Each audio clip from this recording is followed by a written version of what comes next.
Pemirsa, kelangkaan gas bersubsidi 3 kg di wilayah Mampang, Perapatan, Jakarta Selatan membuat resah para pedagang kecil yang menggantungkan hidup dari gas subsidi tersebut. Untuk itu, warga dan pedagang meminta kepada pemerintah untuk bisa mengambil kebijakan yang menguntungkan kepada rakyat kecil sehingga gas LPG tidak kembali langka.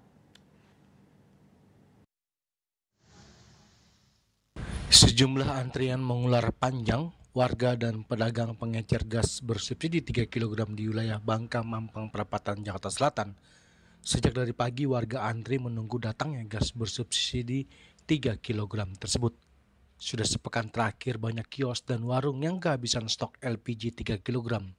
Seperti pada kasus kelangkaan LPG 3 kg sebelumnya, penyebab kelangkaan masih sama, yakni persoalan harga, tata niaga, dan distribusi. Disparitas harga yang sangat tajam antara LPG 3 kg yang bersubsidi dan LPG 12 kg yang non-subsidi membuat sebagian masyarakat yang tidak berhak mendapatkan subsidi beralih menggunakan gas 3 kg.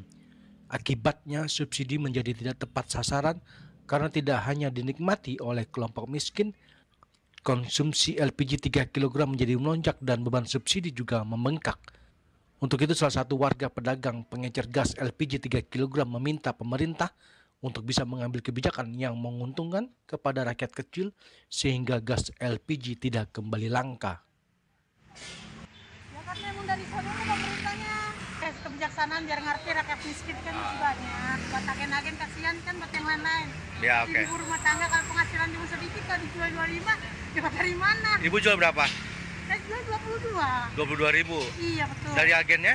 Dari agennya sama 18. 18. Alhamdulillah untung lah. Alhamdulillah. Tahu juga nih bahwa ada temannya saya hari kemarin jual 20. Sekarang? Sekarang jual kalau nggak 20, 22. 22.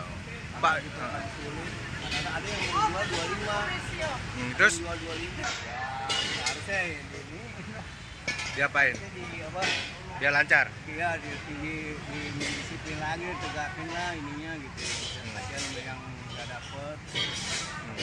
Emang 3 kali nggak dapet. Oh gitu. Iya. Dari Jakarta, Julius Suharta dan Ketut Sumadiasa melaporkan.